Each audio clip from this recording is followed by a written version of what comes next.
Oi, crianças, tudo bem? Eu sou a professora Clides, da Divisão de Educação Infantil, e estou aqui no projeto Aula em Casa, em regime colaborativo entre as secretarias SEDUC e CEMED, no quadro EBA. Vamos brincar? Crianças, eu percebi que vocês gostam muito de histórias que têm herói. Vocês sabiam que a gente também tem um herói? Sim, nós temos um herói da nossa floresta. Esse herói, ele é personagem de uma lenda amazônica. Vocês conhecem alguma lenda? Tem várias lendas. Tem a lenda do Boto, tem a lenda da Cobra Grande, tem a lenda da Vitória Régia, mas esse personagem, ele é o herói da floresta. Vocês sabem o que é uma lenda? Não? Então deixa que eu vou explicar para vocês o que é uma lenda. As lendas são histórias que são transmitidas através da tradição oral, através da fala. As pessoas vão contando e essa história vai se espalhando. As lendas podem envolver tanto fatos históricos e reais, como fantasia. Ou seja, elas podem ser verdadeiras, mas também podem ser fruto da imaginação de alguém. E aí, quer conhecer esse herói da nossa floresta? Então eu vou contar para vocês. Vem aqui, eu vou sentar. Olha só. Esse herói, ele não é muito grande, não é muito alto, mas ele é muito forte. Olha o braço dele aqui, como ele é forte. Ele não é muito bonito e também não é muito simpático, não. Mas ele é amigo. Amigo da natureza, amigo dos animais. Ele tem um cabelo vermelho e os pés dele não são assim para frente, ó. Os pés dele são virados para trás. Esses pés para trás ele utiliza para despistar o inimigo. Quando ele foge, o inimigo não sabe, fica confuso para que lado ele foi e acaba seguindo o lugar errado. Então ele tem os pés assim, ao contrário. Ele mora dentro do buraco de uma mangueira. Olha só aqui, ó, essa árvore.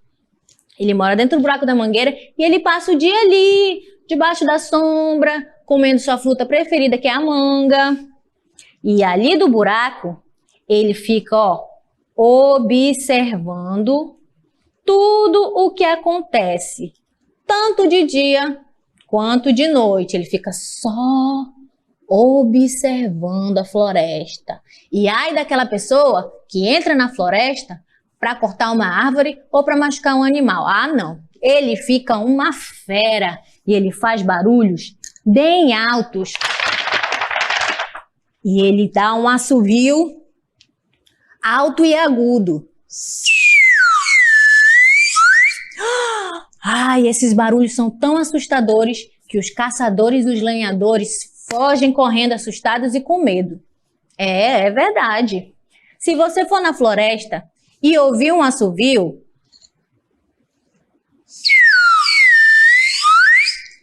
pode ter certeza que é ele, o nosso herói, de cabelo vermelho como fogo e os pés virados para trás. O nome dele chega até a ser engraçado, sabe? Curupira. Que nome engraçado, né? Olha ele ali, ó. Tá vendo ele? Oi, olha como ele é. Tá de cabelo cor de fogo. Tá vendo como o cabelo dele é cor de fogo? E os pés dele são virados para trás. Olha só. Que legal, né? Tchau, Curupira. Vamos dar tchau pro nosso herói? Tchau! Agora que vocês já conhecem o Curupira e já sabem as características dele, que tal se a gente brincasse de Curupira? Vem que eu vou ensinar vocês uma brincadeira bem legal. Para fazer a nossa brincadeira, você vai precisar de papel. Você pode usar pincel, lápis, caneta e uma tesoura. E também você vai precisar, ó, de um sapato seu. No caso, eu vou usar aqui o meu. Você vai colocar o seu sapato aqui na folha e vai desenhar o sapato. Desenhe os dois lados, tá? Depois, Você pode pintar esse sapato com tinta guache, com giz de cera, com lápis de cor, para ele ficar bem colorido. E aí você vai pegar a tesoura e vai recortar. Olha só, tô recortando aqui o meu pé, vai ficar a minha pegada. Você vai fazer dos 2 pés, tá? Não pode esquecer. Corta a pegada.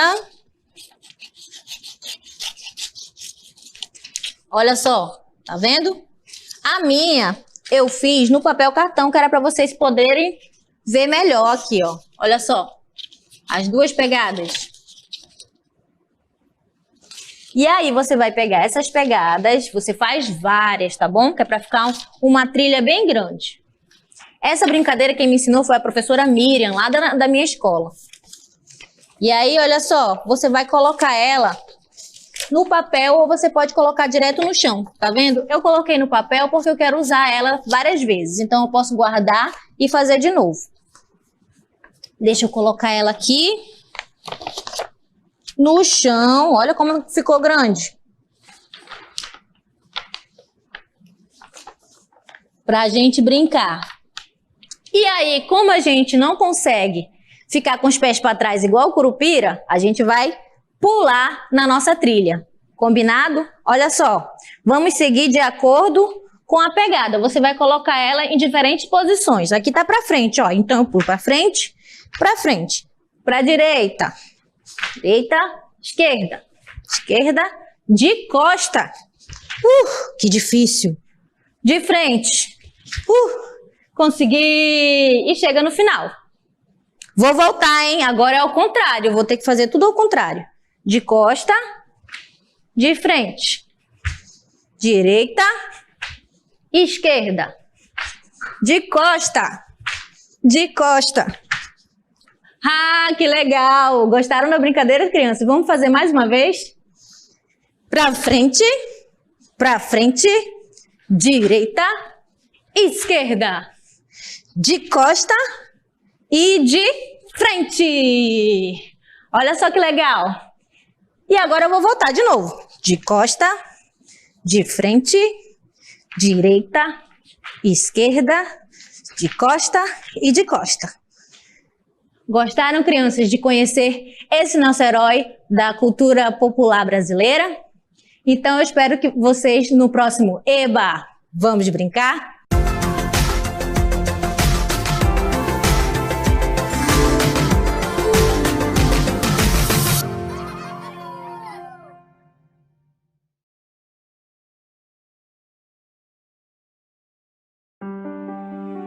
Agora mais do que nunca precisamos ter cuidado extra com a nossa higiene diária. Lavar as mãos corretamente é a principal forma de se prevenir contra o coronavírus.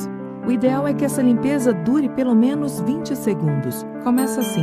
Primeiro, molhe as mãos. Pegue sabão suficiente para lavar toda a superfície das mãos. Comece esfregando as palmas das mãos uma na outra. Com os dedos entrelaçados, esfregue as palmas e as costas das mãos. Esfregue as costas dos dedos e os polegares em movimentos circulares. Esfregue as pontas dos dedos nas palmas das mãos. Enxague as mãos. Seque com papel e use um papel para fechar a torneira, se for necessário. Prefeitura de Manaus.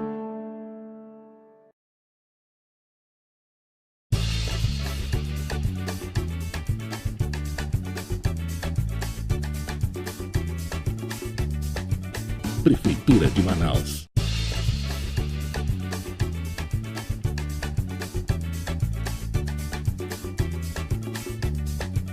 Prefeitura de Manaus.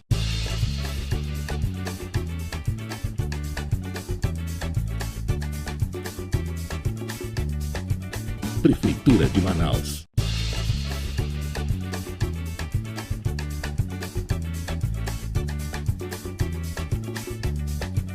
Prefeitura de Manaus.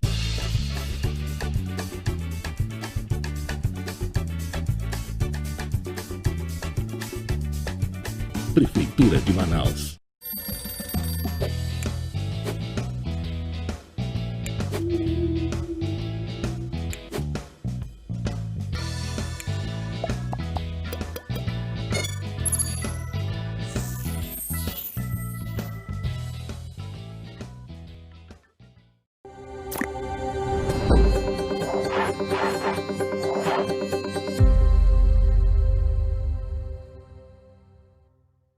Olá, queridos alunos, queridas alunas. Estamos iniciando mais uma aula de língua portuguesa do 5º ano. Nós vamos ver o que nós vamos estudar no dia de hoje. Eixo, leitura, conteúdos, gênero textual do tipo dissertativo, identificação de argumentos e processo de argumentação no texto, procedimentos de leitura, identificação do tema e hierarquização de ideias no texto. Habilidade: reconhecer o tema principal ou o propósito do autor em textos, estabelecendo relações entre o assunto, a finalidade, o público-alvo e o gênero textual. Então está na hora de estudar.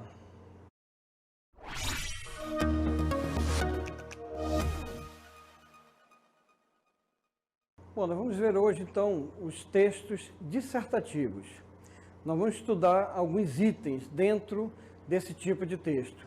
Vamos ver que itens são esses que nós vamos estudar. Primeiro, a identificação do tema. Segundo, identificar argumentos.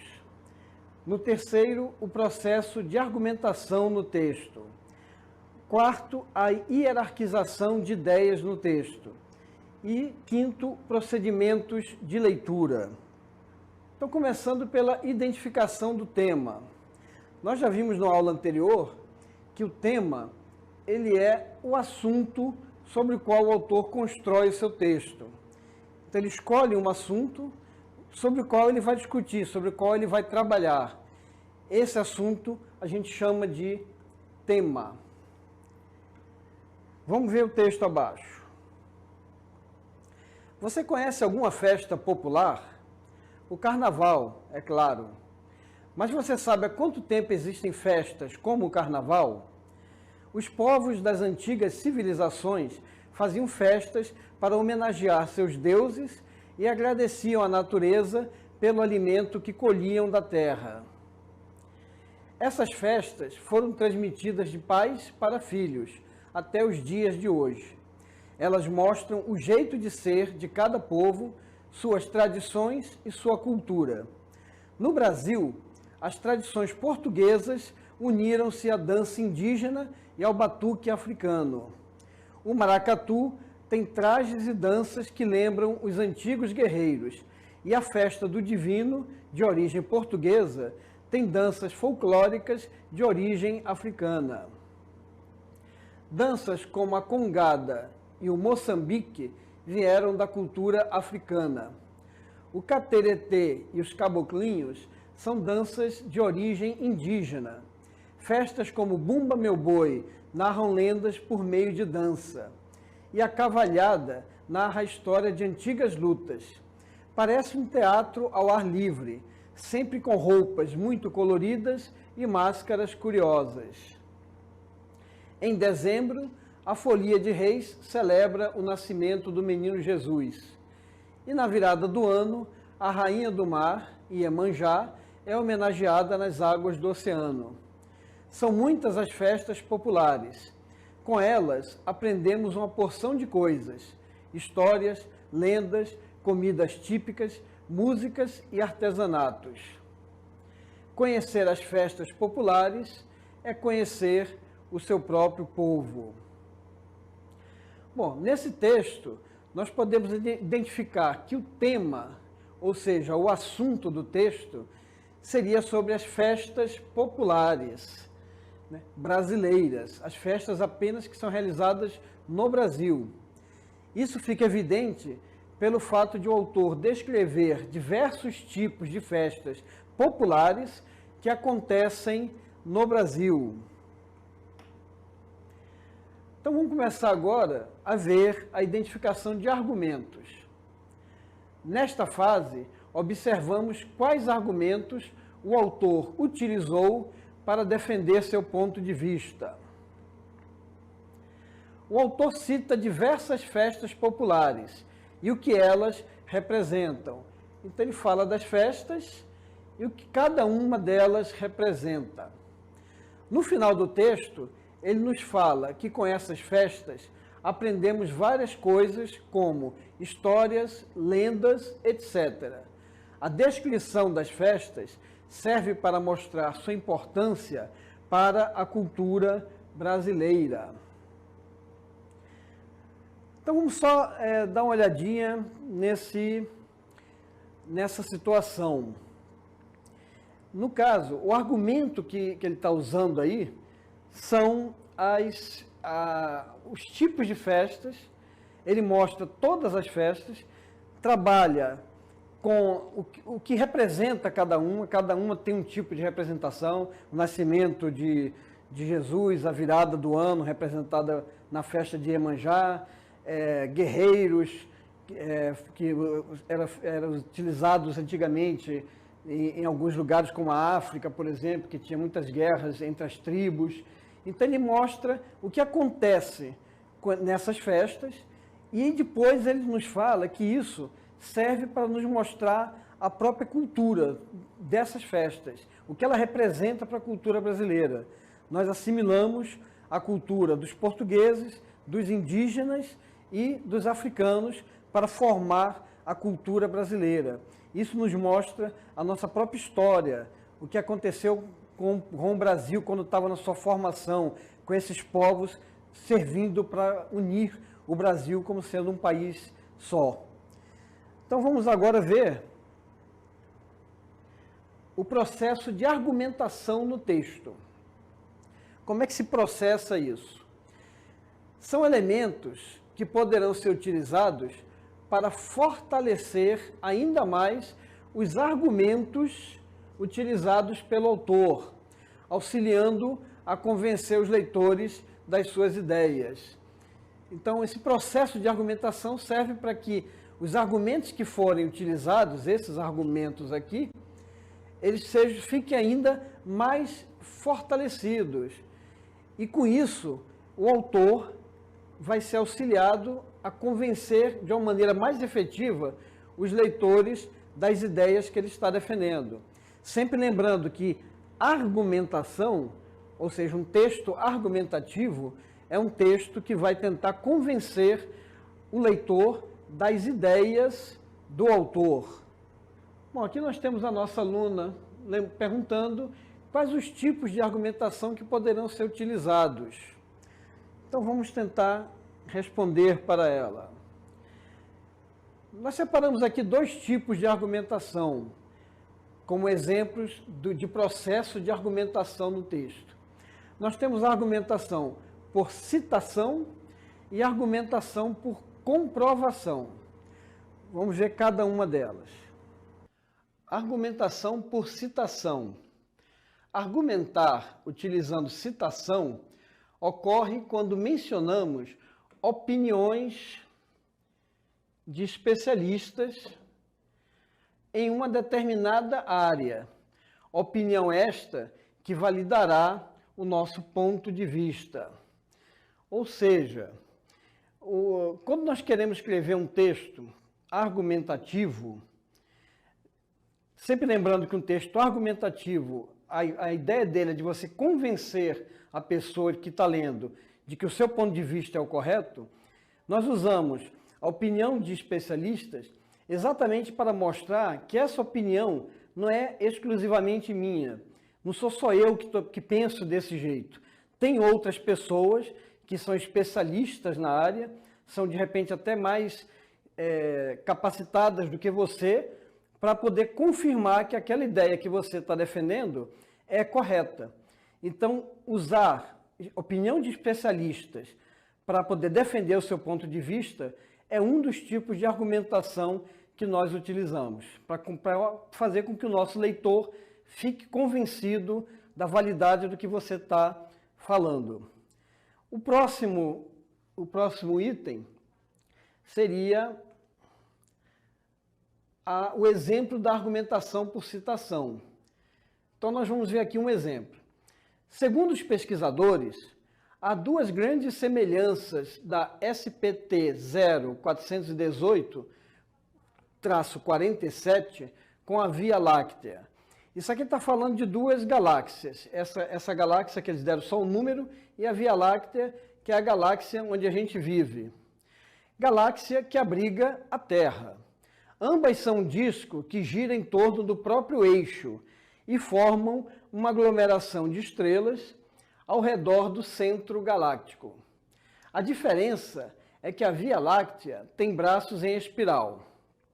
O resultado representa uma novidade no campo da formação das galáxias, ao mostrar que estruturas que observamos em galáxias espirais próximas e na nossa Via Láctea já existiam 12 bilhões de anos atrás, comenta Francesca Rizzo, doutoranda no Instituto Max Planck de Astrofísica na Alemanha. Nesse caso aqui, nós temos um texto que fala sobre a descoberta de uma galáxia parecida com a galáxia em que a gente vive, que é a Via Láctea, e para confirmar o que está sendo dito, o autor simplesmente se aproveitou da opinião dessa Francesca Rizzo, que trabalha na Alemanha, e ela é especialista nessa área. Então, para confirmar tudo que ele está dizendo, ele se aproveitou da opinião de uma pessoa gabaritada, uma pessoa capacitada para isso, que é uma doutoranda em astrofísica. Então, com isso, ele usa uma opinião para confirmar o que ele está falando. Vamos ver o próximo item, que seria a argumentação por comprovação. A comprovação ocorre quando apresentamos dados que comprovem o que estamos dizendo. Quer dizer, nós utilizamos dados para comprovar aquilo que eu estou afirmando. Esses dados podem ser estatísticos ou percentuais. Por exemplo, vamos ver um exemplo disso. Exemplo de argumentação por comprovação. O consórcio de veículos de imprensa divulgou um novo levantamento da situação da pandemia de coronavírus no Brasil a partir de dados das secretarias estaduais de saúde, consolidados às 20 horas desta quinta-feira, dia 13. O país registrou 1.301 mortes pela Covid-19 confirmadas nas últimas 24 horas, chegando ao total de 105.564 óbitos. Com isso, a média móvel de novas mortes no Brasil nos últimos 7 dias foi de 989 óbitos, uma variação de menos 4% em relação aos dados registrados em 14 dias.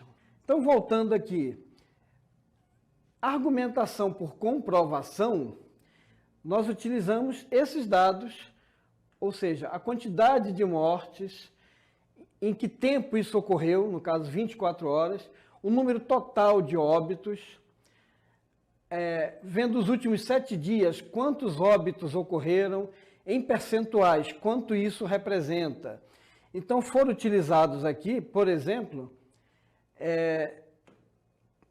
percentuais e dados estatísticos, que foram utilizados pelo autor desse texto para comprovar aquilo que ele está querendo dizer. Então, não só basta dizer que ocorreram mortes pela Covid-19.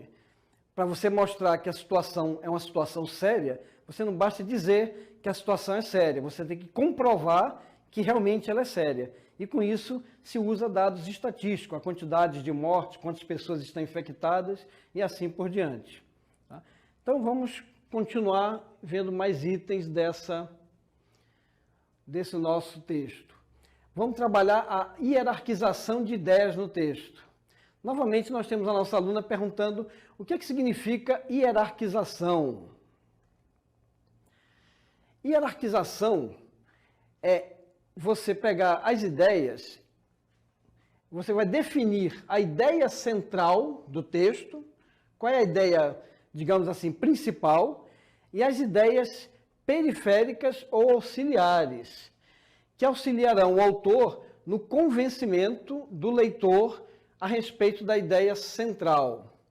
Ou seja, o que nós fazemos no caso da hierarquização é você estabelecer qual é a ideia central que você vai trabalhar, e em cima dessa ideia central você trabalha com ideias que são chamadas periféricas ou auxiliares. Essas ideias periféricas elas vão ter a tentativa de confirmar, de comprovar o que está sendo dito na ideia central.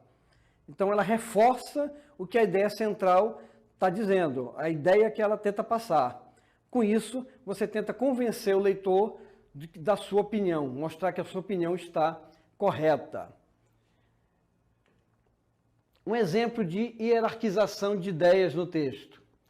A retomada das aulas presenciais pode constituir um risco para alunos e professores, quando ainda não estamos livres do Covid-19.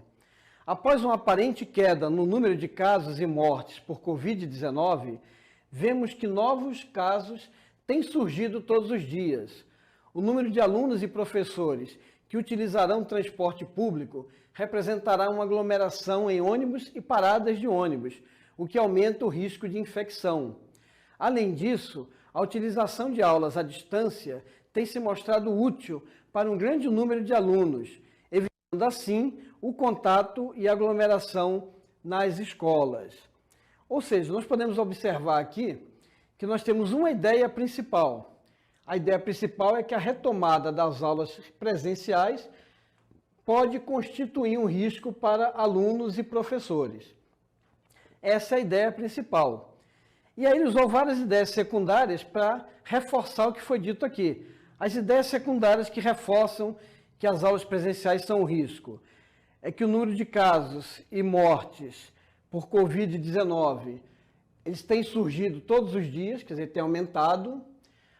Alunos e professores vão utilizar transporte público, vai representar uma aglomeração que aumenta o risco de infecção.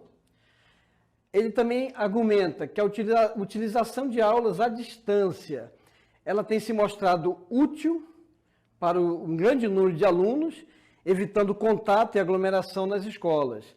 Então ele partiu de uma ideia central, que é as aulas presenciais são um risco para alunos e professores, e utilizou ideias secundárias para confirmar essa ideia central. Só vão reforçar a ideia central, que não há necessidade de se voltar às aulas presenciais. Continuando, os procedimentos de leitura.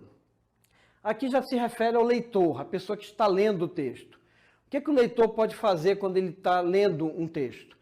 O leitor poderá fazer uso de alguns procedimentos simples para melhor entendimento do texto lido. Aqui vão alguns exemplos. Vamos ver o que o leitor pode fazer. Primeiro, marcar palavras-chave no texto. Palavras-chave são termos que sintetizam as ideias mais importantes de um texto. Então você vai ver quais são as ideias mais importantes daquele texto e marcar as palavras-chave. Por exemplo, em um texto que associa o aumento da violência ao uso de videogames, as palavras-chave poderiam ser violência e videogame. Então você marca as palavras-chave que vão sintetizar as ideias mais importantes desse texto. A outra situação seria glifar partes do texto. Pode-se usar uma caneta marca-texto, como eu estou fazendo aqui na nossa lousa, ou sublinhar passagens do texto que contém ideias consideradas importantes. Então, você acha que isso aqui é importante, você vai lá e marca no seu texto. Ou então você pode fazer assim também, usando marca-texto ou só sublinhando.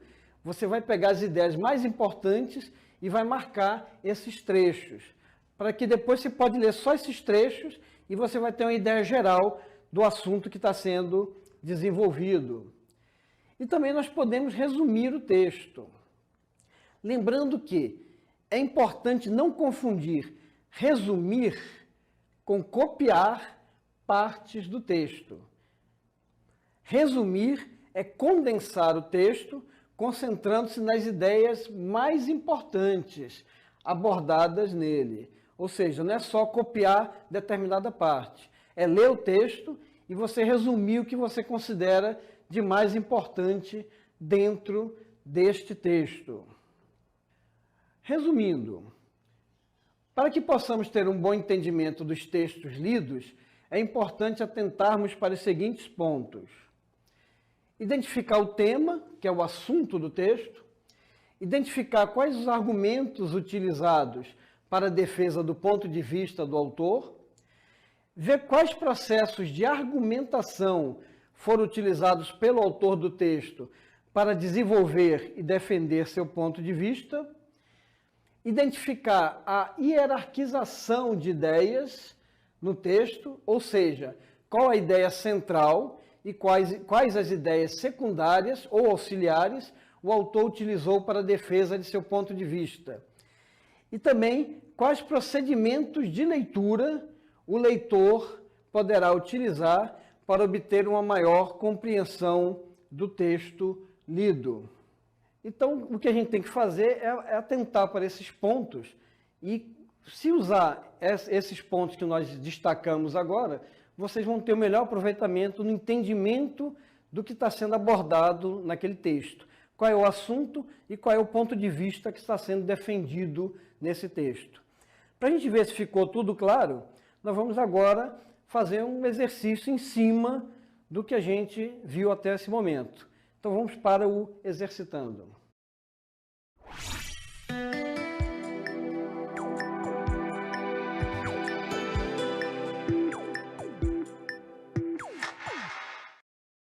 Bom, então vamos começar o nosso exercitando de hoje. Leia o texto abaixo. Uma breve história da estereoscopia.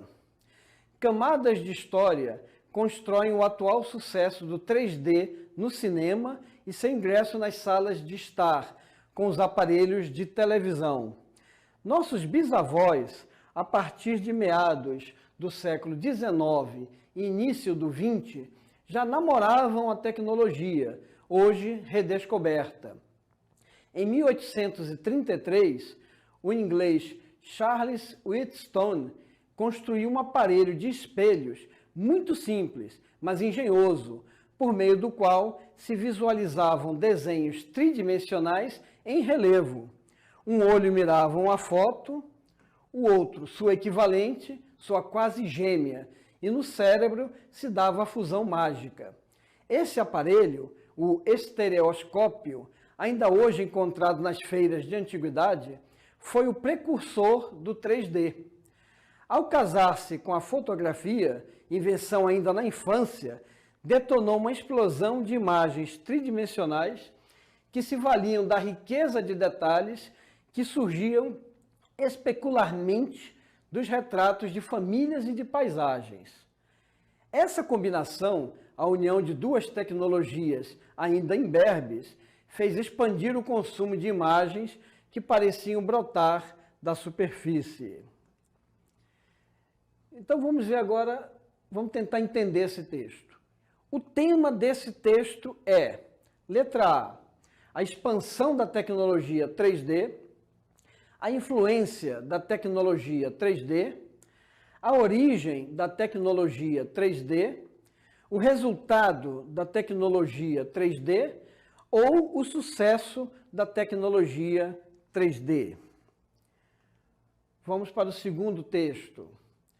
Coatis roubam a cena em parque. Pedalinho, quadras de futebol, piscina, pista de bicicross. Que nada, a sensação do Parque Ecológico do Tietê, na Penha, zona leste de São Paulo, são os ativos e gulosos coatis. Na trilha ecológica, as crianças se divertem com os bichos, e os representantes da espécie Nassua são nada na deles. Se alguém oferece o salgadinho, os coatis querem logo o pacote inteiro. E não adianta esconder, porque eles têm ótimo olfato. Tainá dos Santos, de 14 anos, que o diga. Quando a Folha esteve no parque, no domingo passado, ela disputava com um coati sua mochila incrementada. É que eu dei uma batatinha frita para ele e depois guardei o pacote aí dentro, afirmou, rindo muito. Mas logo relembrou episódios menos felizes. Quando eu tinha 5 anos, dei uma bolacha e levei uma mordida no dedo. Doeu muito. Mais à frente, na trilha, famílias domingueiras, o parque recebe cerca de 40 mil visitantes no fim de semana, se divertem com um bando de pelo menos 30 coatis.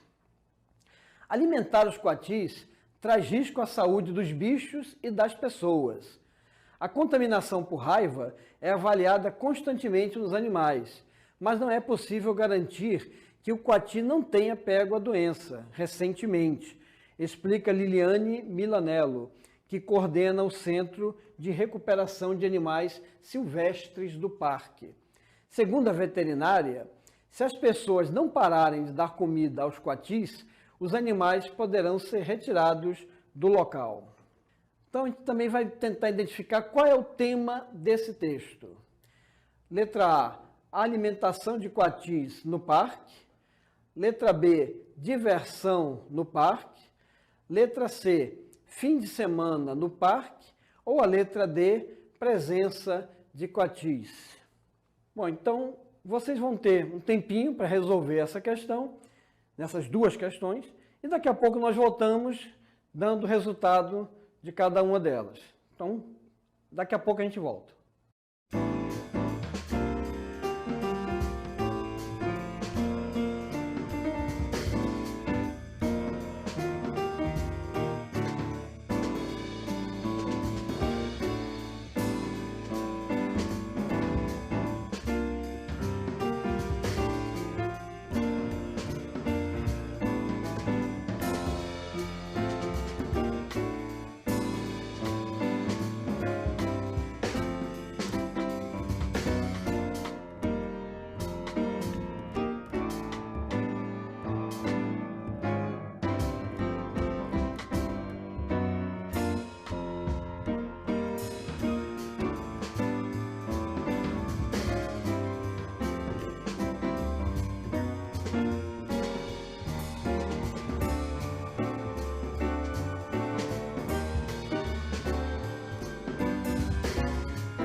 E aí, pessoal, estava difícil? Vamos ver se estava difícil ou não. Vamos tentar resolver agora essas duas questões.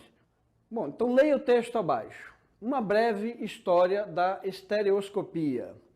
Camadas de História constroem o atual sucesso do 3D no cinema e seu ingresso nas salas de estar, com os aparelhos de televisão.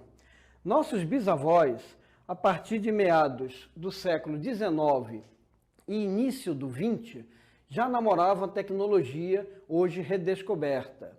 Em 1833, o inglês Charles Wheatstone construiu um aparelho de espelhos muito simples, mas engenhoso, por meio do qual se visualizavam desenhos tridimensionais em relevo. Um olho mirava uma foto, o outro sua equivalente, sua quase gêmea, e no cérebro se dava a fusão mágica. Esse aparelho, o estereoscópio, ainda hoje encontrado nas feiras de antiguidade, foi o precursor do 3D. Ao casar-se com a fotografia, invenção ainda na infância, detonou uma explosão de imagens tridimensionais, que se valiam da riqueza de detalhes que surgiam especularmente dos retratos de famílias e de paisagens. Essa combinação, a união de duas tecnologias ainda imberbes, fez expandir o consumo de imagens que pareciam brotar da superfície.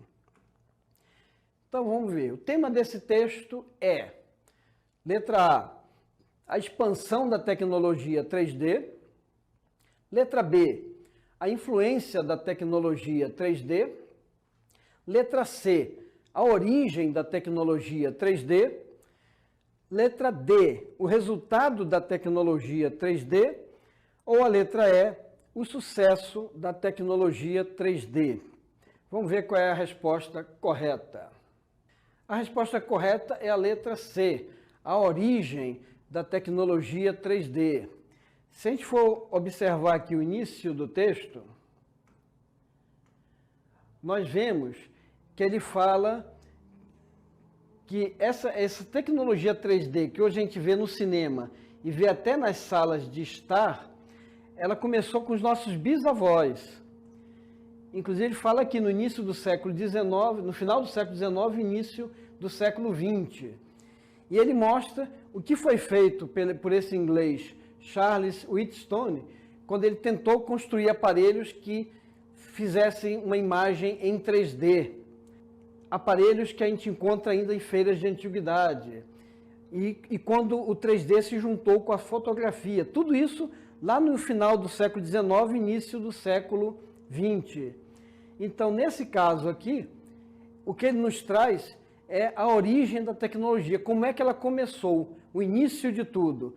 O resto veio depois, mas o texto nos fala da origem, como começou a ideia de se trabalhar imagens em 3D. Vamos ver a segunda questão. Coatis roubam a cena em parque.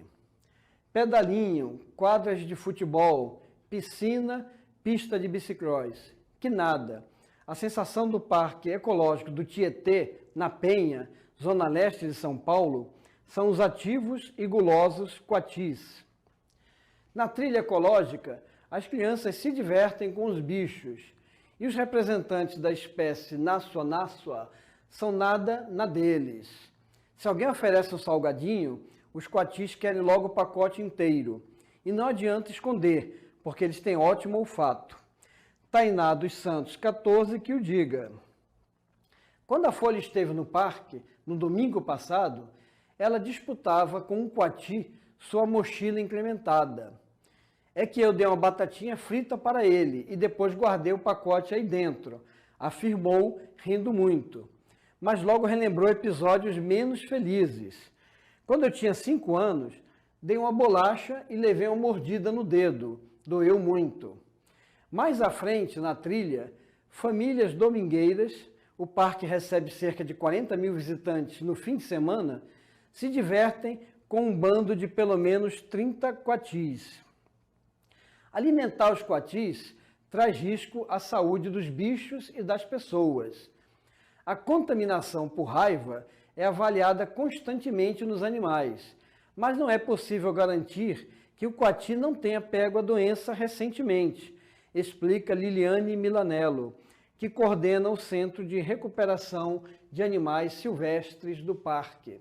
Segundo a veterinária, se as pessoas não pararem de dar comida aos coatis, os animais poderão ser retirados do local.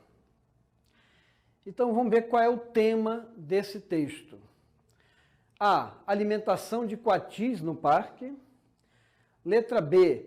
Diversão no parque. Letra C. Fim de semana no parque. Ou a letra D. A presença de coatis. Vamos ver qual é a resposta correta. A resposta correta é a presença de coatis, a letra D. Se nós observarmos o texto, a gente vai ver que se fala muito nesse texto sobre dar comida aos animais, né, que as pessoas alimentam o coati. Mas a questão principal, o tema mesmo, não é só a questão da alimentação. A alimentação foi uma das ideias que foram desenvolvidas. O tema é a presença dos coatis, a interação que ele tem com as pessoas, inclusive recebendo comida das pessoas. Mas nem todo mundo dá comida, algumas pessoas só interagem com eles. E o texto também fala do risco de se pegar até doenças, como a raiva, no caso de se levar uma mordida ou um arranhão desse coati.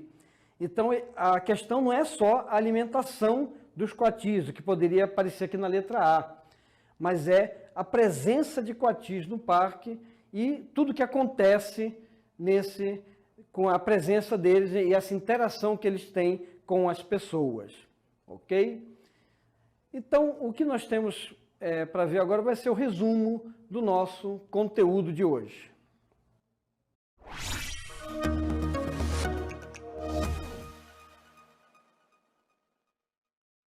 Então, vamos fazer o nosso resumo de hoje. Nós trabalhamos com textos dissertativos, dissertativos argumentativos. Então, a ideia desses textos é, primeiro, você identificar o tema, qual é o assunto tratado nesse texto. Identificar os argumentos que foram utilizados para defender o ponto de vista.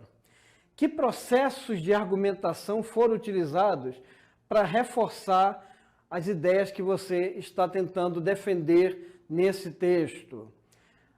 Nós vimos também identificar a hierarquização de ideias do texto, ou seja, ver qual é a ideia principal e quais ideias secundárias ou auxiliares que vão ajudar a defender a ideia principal. E identificar os procedimentos de leitura. O que a pessoa que está lendo, no caso o leitor do texto, ele pode fazer para entender melhor o texto, ele ter uma compreensão melhor desse texto. Então essa foi a nossa aula de hoje. Ela está sendo a continuidade do que já estivemos vendo nas aulas anteriores. Ela é simplesmente uma continuação. Nós fomos vendo aos poucos como se trabalhar um texto, como identificar um tema, como usar argumentos.